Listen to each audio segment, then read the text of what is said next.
Star Citizen Alpha 3.18 is now fully committed. What does that mean? Well, all of the expected content and features on the roadmap have passed their final reviews and look to be ready for the 3.18 live build. This should mean that we see all of the content in the initial build and it hopefully won't be split over multiple patches. It's also a good indication that Cloud Imperium are on track with an expected release date of 3.18 live mid-December. So I'm currently expecting the 15th or 16th. So with the latest roadmap update, Cloud Imperium confirmed that the following features were committed. So this is the Drake Vulture, light salvage vessel, the cargo system refactor, which will have both found and purchased cargo able to be picked up, moved around, and placed in the cargo grid of a ship, which basically adds commodity cargo to the interactable cargo pool. Time travel race missions are being added throughout the Stanton system. Players will be able to test their skills versus set times, earning rewards based on performance and even unlocking more racetracks as they progress. So there are a variety of new sort of racetracks around Stanton, both in space and in atmosphere. Persistent entity streaming. This will allow the changes made to servers to persist, server states to be saved even after they crash, so they can be reloaded, and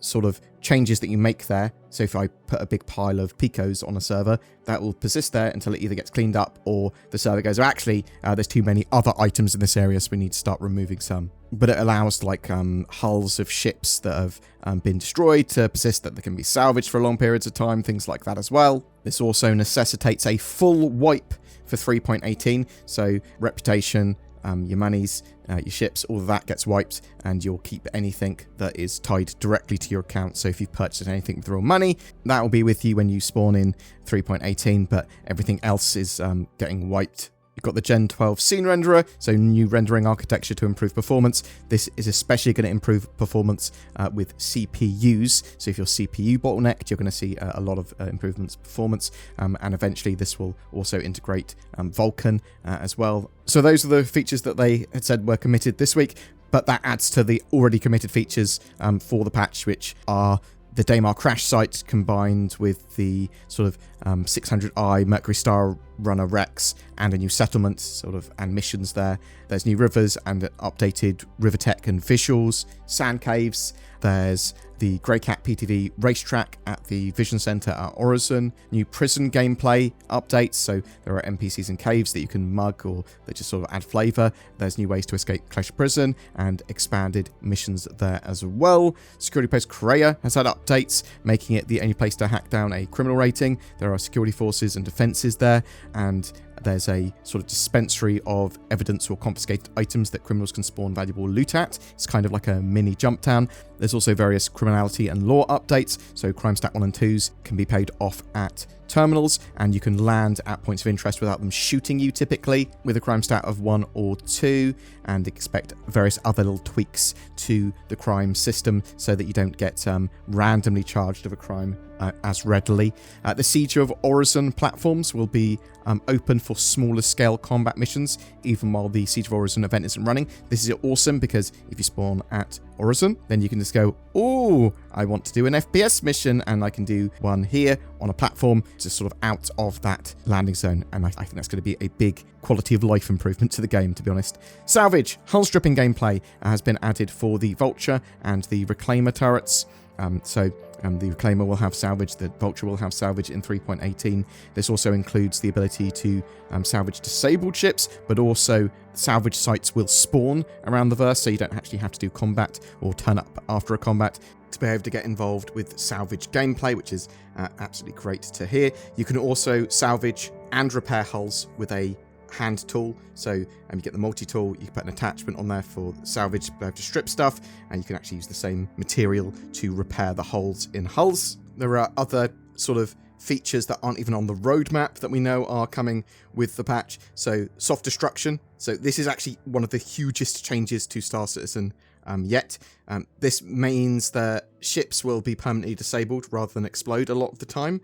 NPCs will be killed on these ships, so you shoot a ship, it's disabled. If it was an NPC ship, all the NPCs will be dead. But players will survive that destruction, and then this actually leads to boarding for looting of cargo and items. So if a ship hasn't exploded, and you can shoot it more after it's been permanently disabled to blow it up, it seems, but if it's not exploded, then the cargo will be relatively, if not entirely, intact on board. So that will incentivize you to then raid that ship if you're a pirate or an outlaw, or if you're just trying to recover the cargo. But if it's a player ship, you're going to have to fight the people that are actually on board still. Or maybe they're going to try and escape. Maybe they're going to call in backup. There are balance changes as well, with distortion weapons having a pass. Shields will block much less in the way of ballistic damage. So ballistic weapons could be a lot more powerful. And there are a load of button and ergonomic improvements. We could see lots of other balance updates as well. And yeah, there could be more changes, updates, maybe a new vehicle, maybe a new variant or ship could turn up in 3.18. Luminaria starts today as well, so we should see a lot of things to get involved with in the run-up to 3.18 live. And that Wave 1 PTU, that could literally be any day now. We could have it for this weekend, we could have it early next week. It's going to be based on how the Evocati tests go for the 3.18 build at the moment, and yeah, we'll just have to be at the mercy of that. I saw a Spectrum post as well that I briefly want to discuss. The title was, "Will we ever see the graphical fidelity of 2016 again?" Where the original poster asserts that there are basically better visuals from 6 years ago in the Star Citizen Gamescom demo. They say a lot of the sort of vistas up close look a bit like plastic and not as good as the older footage. Is this something that we're going to go back to? Is this an issue? So Sylvan CIG responded, "All I can say is that we always keep updating our graphics engine to improve visuals, though watching the video in question, which is the 2016 Gamescom demo for Star Citizen 6 years ago, it's in Sylvan's opinion that the current visuals are much better than they were back in 2016. Of course, this is highly subjective, so arguing about this is kind of pointless. The graphics team provide the environment of what our artists can achieve. The overall atmosphere may be related to several factors, both being closely tied to the shading and asset quality. It really depends on what you think is more important, realistic shading or assets and environment."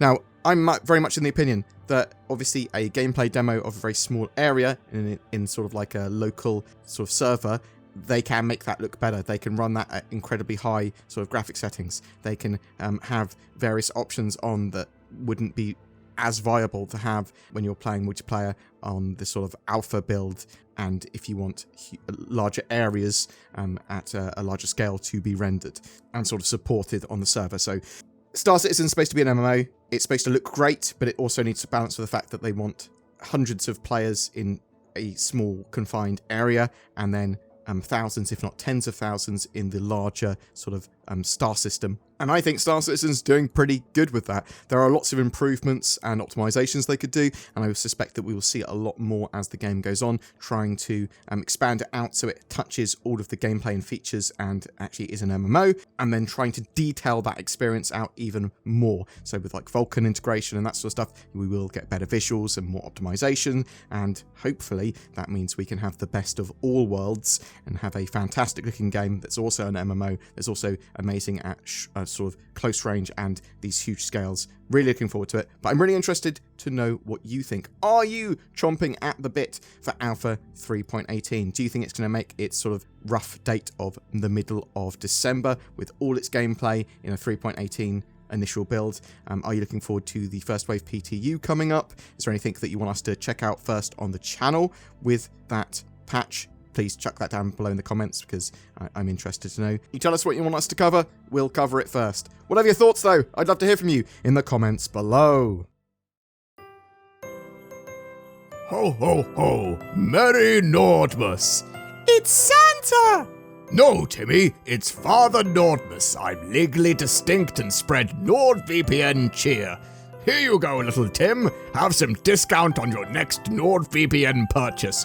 Just what you wanted. Go to nordvpn.com/BoredGamer. But Santa, we don't want a VPN. I told you, Tim. It's Father Nordmas.